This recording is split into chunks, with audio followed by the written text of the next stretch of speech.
All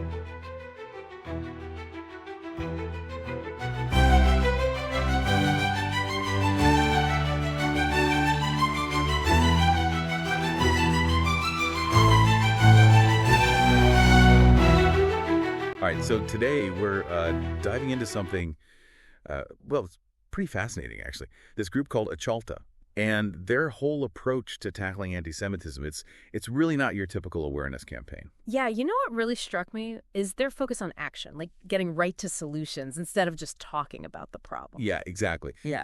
And get this, the name Atchalta actually means restart in Hebrew. It was like they're saying, okay, let's just ditch the old playbook and try something completely new. Yeah. But before we get too far ahead of ourselves, for those who don't know, Atchalta is all about Israel's security and Jewish resilience, but globally. They're nonpartisan, so no political agendas here. But here's the kicker.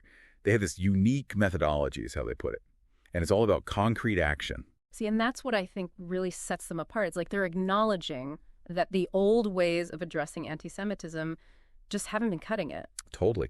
They even talk about this feeling of bewilderment within the Jewish community. Yeah. Like folks are grappling with how to respond effectively. They paint this picture of confused leadership, scattered responses, and these anti-Israel narratives gaining traction. It's kind of a wake-up call, wouldn't you say? It's bigger than just raising awareness, right? It's about fundamentally changing how we react to this problem. Exactly. And that's where their approach comes in, this whole idea of universalizing and reframing anti-Semitism. Okay, so break it down for us. Yeah. Universalizing and reframing. What's the deal with that? Okay, so imagine this.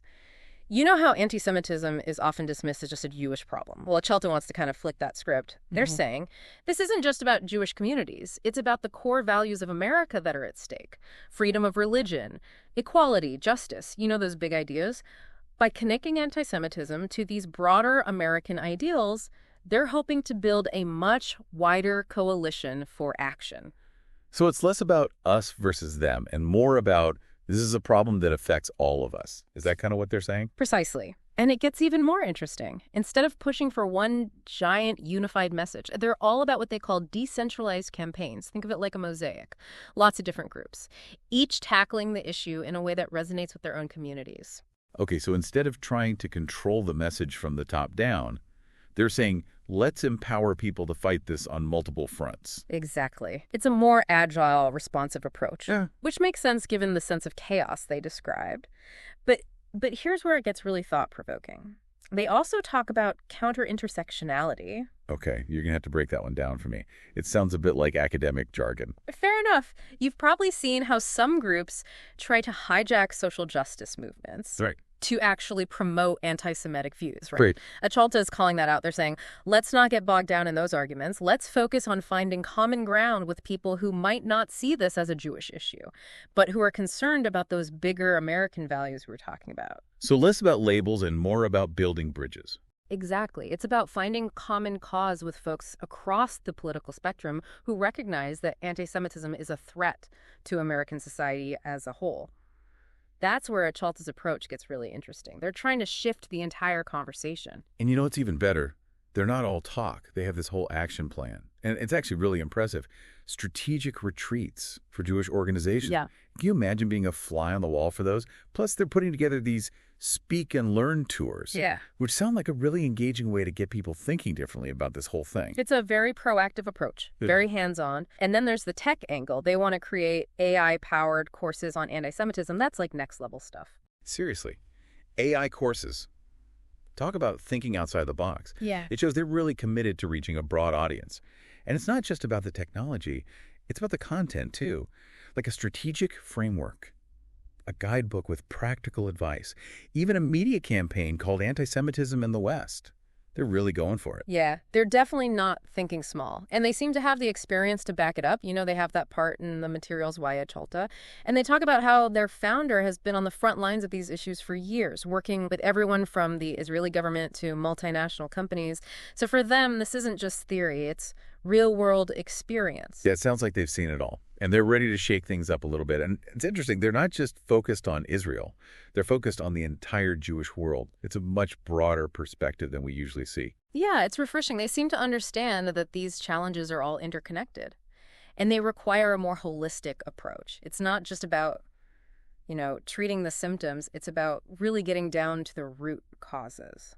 And they're not afraid to call people to action. They're basically saying, okay, this is a big problem, but here's what we can do about it. Are you in or are you out? Exactly. It's not about writing a check and hoping for the best. They want partners who are ready to get involved and be part of the solution. That's what I find so refreshing about Atchalta. It's not just another report that ends up gathering dust on a shelf. It's a call to action.